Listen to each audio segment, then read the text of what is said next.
turma, tudo bom? Prof. Rodrigo, do aulad.com.br, para mais uma aula aqui. Pessoal, hoje vamos começar aqui com a aula 1 de Brasil, História do Brasil, nosso livro digital aí. Nós já estamos fazendo o Enem, já estamos fazendo a História Geral, mas agora chegou o momento de começar o Brasil. Então prepara aí as emoções para a aula de Brasil, certo? Então nossa primeira aula mais introdutória, que o senhor aqui está chamando Encontro de Dois Mundos. O prof aqui está chamando Encontro de Dois Mundos quando os portugueses conquistaram, encontraram as Américas, aqui a América Portuguesa, no caso, que vai ser o Brasil na nossa aula. Certo, turma? Então vem comigo aqui para Brasil Encontro de Dois Mundos, ou o descobrimento do Brasil. Olha só essa imagem aqui, que mostra a representação dos portugueses desembarcando lá onde hoje é Bahia, Porto Seguro, aqui no nosso Nordeste, certo? Turma, vem comigo, ó. Descobrimento, esse termo aí, até é bom ficar ligado nisso para Enem, não é um termo muito adequado, porque nós sabemos que várias sociedades indígenas viviam no Brasil, que a gente vai citar daqui a pouquinho, algumas, as principais, né? Então, milhares de índios viviam aqui. Então, na verdade, é um encontro de dois mundos. O encontro do europeu, do português, com os indígenas. Então, na verdade, a gente pode chamar de a conquista portuguesa, a invasão portuguesa, o encontro dos indígenas com os europeus. Então, ficar esperto nesse termo descobrimento, que hoje a historiografia mais recente questiona muito. Por que chamar de descobrimento? Certo, turma? Então, aqui, vamos lembrar que antes da colonização ocorrer no Brasil, nós temos as sociedades indígenas, que mais para frente a gente vai fazer uma aula especial dos indígenas, mais voltada para o Enem, mas nós também temos que saber para qualquer vestibular que quando os portugueses chegaram aqui, tinham sociedades como os Gés, os Tupis, os Guaranis, os Pampianos, mais no Rio Grande do Sul, na questão da região do Pampa, e esses indígenas politeístas com vários deuses, caçadores, coletores, alguns com agricultura. Tá? Esses indígenas, eles viviam aqui já desde o período da pré-história. Então, lembra que os portugueses chegaram e várias sociedades indígenas aqui estavam. Outra coisa importante, índio não é tudo igual, existiam e existem os índios Gés, os Tupis, os Guaranis, os Pampianos, os Caetés, Yanomamis, várias sociedades indígenas, certo? E esses indígenas acabaram por ser aculturados, foram conquistados pelos portugueses, pelos lusitanos. Então aqui, Pimpolhos, esses indígenas foram usados como mão de obra dos portugueses na empresa mercantilista que aqui nasce a partir de 1500 em diante, certo? E esses índios, boa parte deles acabaram sendo dizimados pelos portugueses ou pelas doenças que vieram para cá, ou pelas guerras, pela escravidão, pela resistência indígena contra a ocupação portuguesa. Então fica ligado, fica esperto nas várias sociedades indígenas que existiam aqui no momento que os europeus chegaram. Alguns resistiram, outros foram aculturados, acabaram por serem transformados na sua cultura, misturar a cultura indígena com a europeia, catequizados, enfim, e outros, boa parte deles, acabaram sendo dizimados, eliminados pelo processo do colonizador. Certo, Pimpolhos? Então aqui, o contexto histórico do momento, do período da chegada aqui do primeiro contato lá em 1500. Bom, o renascimento cultural, que a gente já viu em aula, aquele período transitório da Idade Média para a Moderna, um novo pensamento, agora o europeu valorizando a ideia do homem, o antropocentrismo, a razão, o pensamento, se desenvolvendo mais nas ciências, atenção, a ciência ajudou o descobrimento, entre aspas, né, do Brasil, com a caravela, nau, astrolábio, bússola, enfim, o renascimento cultural. Essa transição do período medieval para o moderno. Também nós temos a reforma religiosa, quando, no início do século XVI, nós já tínhamos, final do XV, início do XVI, já críticas. Parte do clero, parte da Igreja Católica, alguns religiosos, criticando aquele poder teocêntrico da Igreja Católica, a corrupção de parte do clero, as indulgências, que desencadeou ali na década de 1520, 1530, em novas religiões. Mas em 1500, a Igreja Católica já passando por certos questionamentos do Renascimento, que acabaram desencadeando em novas religiões cristãs. Também nós temos a formação dos Estados nacionais modernos, turma. Quando novas nações, os países modernos, no final da Idade Média e início da Idade Moderna, começaram a surgir, tá? Com uma fronteira definida, um sistema político concentrado na mão de um rei, que nós chamamos em aula de absolutismo, ou monarquia absolutista. Nós temos agora uma burocracia e esse Estado Nacional moderno financiado pela burguesia, que queria uma nação para impor, para colocar em prática o capitalismo, o mercantilismo, certo? Por isso a ligação do rei, do monarca, com os burgueses, com os mercantilistas. Então, também nesse período está aqui o absolutismo, que é a política típica da Idade Moderna, no final da Idade Média, surgindo, e por boa parte da Idade Moderna nós temos a monarquia absolutista, o poder concentrado na mão de um rei, de um monarca, de um soberano, financiado, ligado, aconselhado pela burguesia, que faz parte aí do mercantilismo, da economia lá da Idade Moderna. Lembrando que o mercantilismo ele é uma grande motivação para a conquista do Brasil, para o Brasil colônia, porque o Brasil, nós vamos ver em aula, foi uma empresa colonial de Portugal. Uma empresa colonial onde, uma empresa mercantilista, onde o Brasil deveria dar lucro para Portugal, através daquilo que nós chamamos em aula de pacto colonial, turma. A exclusividade da metrópole sobre a colônia, de Portugal sobre o Brasil. Logo, o Brasil nasce num contexto, que nós vimos aqui, onde o Brasil deveria dar lucro para Portugal. E nós temos a expansão marítima, que nada mais foi do que uma manifestação do mercantilismo, do absolutismo, onde os reis, necessitando de mais poder, de mais riqueza, e a burguesia da mesma forma, querendo rotas comerciais, produtos, a busca incessante do lucro e de terras, promoveram as grandes navegações, que é a mesma coisa, turma, que a expansão marítima. A busca por rotas comerciais, a busca por terras, especiarias, matéria-prima, produtos, para levar para a Europa, para praticar a balança comercial favorável. O lucro, turma. Então esse é o contexto histórico.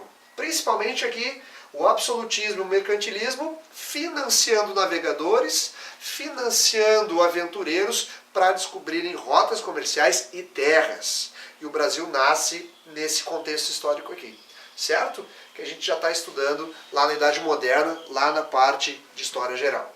Tá, turma? E o Pedro Álvares Cabral, navegador português que trabalhou para o rei Dom Manuel, absoluto Dom Manuel em Portugal, e para a burguesia lusitana. Lusitana e portuguesa é a mesma coisa, né, turma? Então esse é o contexto histórico do momento da chegada dos portugueses aqui no Brasil. Então vem comigo aqui o pioneirismo lusitano. Por que Portugal foi precoce, foi antes que outras nações mercantilistas a desbravar, a se aventurar no Mar Tenebroso? O Mar Tenebroso, turma, é o Oceano Atlântico. Eles chamavam de tenebroso por ser um oceano desconhecido, um oceano ainda inexplorado, quando afastado, mais afastado da costa europeia e africana. Turma, Portugal foi a primeira nação absolutista lá da Europa. E essa precocidade de Portugal ter se transformado numa nação, ter se transformado num Estado Nacional moderno antes que os outros, fez de Portugal um investidor, fez de Portugal um iniciador no processo de expansão marítima. Buscar rotas comerciais para chegar na Índia, para chegar no Extremo Oriente, Índia, China, Japão, buscar terras, riqueza, matéria-prima. Então a monarquia nacional moderna em Portugal, anterior às demais nações. Tá? Então fica ligado aqui. Também lembra da geografia favorável. Bom, turma, nós temos Portugal de frente para o Atlântico, de lado para o Mediterrâneo, cercado por mar. E essa tradição de Portugal na pesca, nas navegações, essa geografia que favorece ainda Portugal para a navegação, faz os portugueses aí serem também pioneiros nas grandes navegações, se lançarem ao mar. Nós temos também a herança cultural islâmica. Nós tivemos quase 10 séculos, 1000 anos de ocupação dos muçulmanos, os chamados mouros, em Portugal. E essa ocupação dos portugueses lá, retratada, por exemplo, no livro do Saramago, O Cerco de Lisboa, fez com que os portugueses aprendessem com os islâmicos, os mouros, tecnologias diferentes. A matemática, uma boa engenharia, como construir um bom barco. Lembrando que na Idade Média, o grande conhecimento científico vinha do mundo islâmico, do mundo árabe.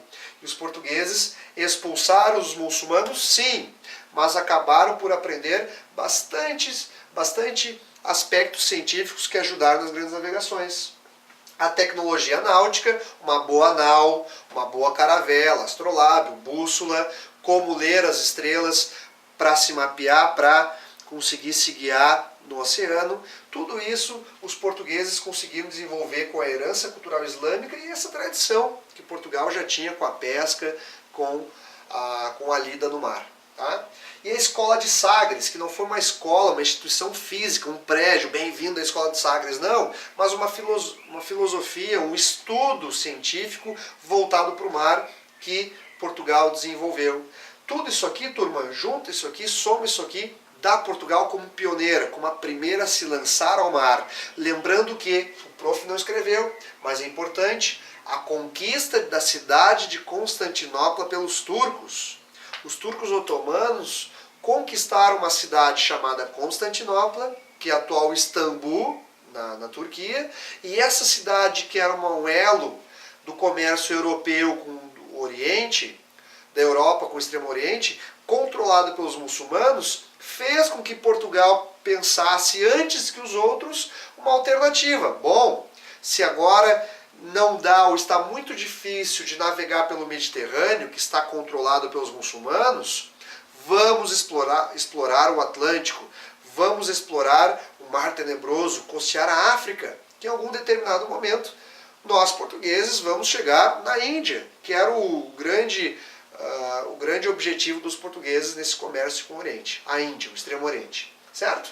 Então aqui, turma, fatores que levaram Portugal a serem pioneira, os primeiros a desbravar o Atlântico e a promover as grandes navegações, a promover a expansão marítima que desencadeou na conquista do Brasil. Bom, vamos lá, turma. Olha aqui o mapinha FOFES, um mapinha bonitinho das navegações portuguesas. Nós temos aqui, ó, Portugal batendo aqui na América do Sul, onde hoje é a Bahia, e depois a Índia. Vamos começar a falar do Pedro Álvares Cabral. Bom, o Cabral, grande navegador, experiente navegador português, ele saiu de Portugal em 1499 para chegar na Índia, para chegar na cidade de Calicut, olha aqui, ó, na Índia, onde o seu parceiro de navegação, Vasco da Gama, estava preso pela diplomacia indiana da cidade de Calicut. Vamos voltar, turma. Vasco da Gama chegou na Índia em 1498. O sonho português de chegar no Extremo Oriente pelo Atlântico foi conquistado pelo Vasco da Gama, 1498. Vasco da Gama ficou preso na Índia pela diplomacia indiana. Enfim, Cabral saiu de Portugal para resgatar Vasco da Gama. Mas antes de ir para a Índia, Cabral deu uma parada, fez um stop aonde? No Brasil. Ora, foi sem querer, foi proposital. O que o Cabral veio fazer no Brasil antes de ir para a Índia? E de fato, a esquadra, os navios de Cabral foram para a Índia. Chegaram na Índia, resgataram Vasco da Gama, mas antes disso o Brasil foi conquistado, ou o Brasil foi confirmado. É isso que a gente vai ver agora. Então lembra, o processo de expansão marítima se iniciou por Portugal. Se pelo Mediterrâneo era difícil, ou porque os muçulmanos iriam piratear, naufragar os navios portugueses, cobrar tributos. Por terra, a questão geográfica complicava a ida para o Extremo Oriente, os portugueses pensaram, vamos costear a África. Vasco da Gama chegou em 1498 aqui. Mas nesse processo de chegar no Extremo Oriente, o Brasil também foi encontrado pelos portugueses, certo? Então está aqui um mapinha para ilustrar essa rota que os portugueses pensaram, costear a África, e nesse caminho para as Índias chega o Brasil. Lembrando que os europeus também chamavam as Américas das Índias Ocidentais. As Índias Orientais, Índia, China, Japão, Ásia, né, turma? E as Índias Ocidentais das Américas. E as populações daqui foram chamadas por Cristóvão Colombo de índios, certo? Então, vamos lá. Chegada portuguesa, o encontro com os indígenas, casual, sem querer, como os livros mais antigos diziam, ou foi de propósito, não foi coincidência, foi planejado, foi pensado? Isso que a gente vai pensar agora. Turma, olha aqui uma ilustração dos indígenas vendo as embarcações chegarem. Aqueles historiadores que diziam que Cabral chegou aqui de forma sem querer, chegou de forma casual, não foi planejado, é que o Cabral saiu, se desviou muito da rota da África. Vamos voltar no mapinha ali. Cabral acabou se desviando por demais da costa africana e devido a ventos, tempestades, calmarias, bom, Cabral acabou batendo em Porto Seguro, acabou batendo no Nordeste brasileiro. Olha como o Nordeste brasileiro é próximo da África. É bem pertinho, né? Então, por desvio de rota, Cabral acabou batendo no Brasil, achou que era uma ilha. A ilha de Vera Cruz. Né? Enfim, foi um desvio de rota. Tempestades, calmarias, ventos, sem querer. E do Brasil, Cabral conseguiu ir para a Índia. Bom, turma, como é que Cabral bate no Brasil e do Brasil ele consegue se guiar para a Índia? Né? Como que Cabral conseguiu descobrir que não estava na costa africana, estava num território totalmente diferente e para depois completar o território? Mas aqui a teoria casual, que foi sem querer, tá? Que foi usada por muitos historiadores aí. Mas a teoria proposital, que foi planejado, foi pensado, hoje é a que está mais forte. Há evidências maiores para dizer que o Cabral chegou aqui de propósito. Pedro Álvares Cabral e sua equipe de navegadores, marujos, pensaram em chegar no Brasil antes do destino final, que era a Índia. Tá? Turma, aquilo que leva a crer que os portugueses vieram garantir a posse da terra, vieram ocupar o Brasil, oficializar aquele território como português, são as seguintes indicações. Bom, 8 anos antes, o Colombo chegou na América pela Espanha. Bom, Cristóvão Colombo e outros navegadores que vieram depois sabiam que tinham terras mais ao sul. Relatos, inclusive, da foz do rio Amazonas. Logo, os espanhóis tinham uma ideia, e essa ideia se espalhou pela Europa, que mais terras existiam ao sul daquilo que o Colombo encontrara. Enfim, né? Então a chegada da América, Cristóvão Colombo e a ideia, bom, existem mais terras lá nessas Índias que serão chamadas de Índias Ocidentais.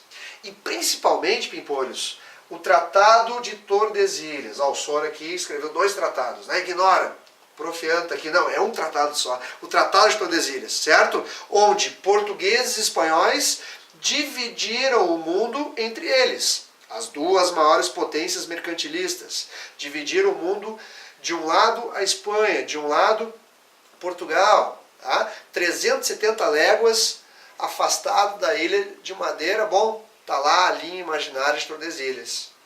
Tá aqui, ó. Tudo que for conquistado a oriente da linha seria português. Tudo que fosse conquistado a ocidente da linha seria espanhol. O Caribe está aqui, o Caribe está no lado espanhol. E os portugueses, em 1494, junto com os espanhóis, fizeram um acordo, assinado pelo Papa, pela Igreja Católica, dizendo, olha, parte das Américas, parte de possíveis territórios são de Portugal.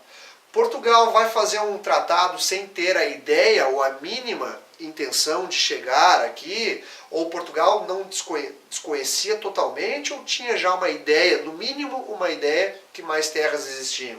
Provavelmente esse Tratado de Tordesilhas foi bem pensado. Portugal tinha no mínimo a ideia de mais terras nas Américas. E o Cabral, turma, veio em 1500 confirmar a posse da terra. Tá? a Esquadra de Cabral, formada por 12 embarcações, vieram garantir a posse da terra em 1500, para depois daí sim irem para a Índia. E a partir de 1500 inicia o Brasil Colônia, aquele período histórico que o Brasil pertenceu a Portugal, de 1500 até a independência em 1822, e nós vamos ter várias aulas aí a seguir do Brasil Colônia. Certo, turma? Então, a teoria proposital hoje, devido a Cristóvão Colombo, descobrindo a América, e principalmente o tratado, ignora o tratado aqui, turma, o Tratado de Tordesilhas, bom, isso faz confirmar que Portugal veio de forma proposital a conquistar aqui as sociedades indígenas e transformar o Brasil numa empresa colonial, numa empresa mercantilista. Isso aqui foi só uma introdução para falar da expansão marítima, da conquista portuguesa nas terras das Índias Ocidentais, hoje o Brasil, a terra aí de Veracruz, para a gente começar nas próximas aulas de Brasil a trabalhar aí bastante o Brasil Colônia, depois Brasil Império e chegar no Brasil República e ajudar vocês em qualquer concurso, qualquer vestibular. Certo, Pimpolhos? Até a próxima. Tchau, tchau.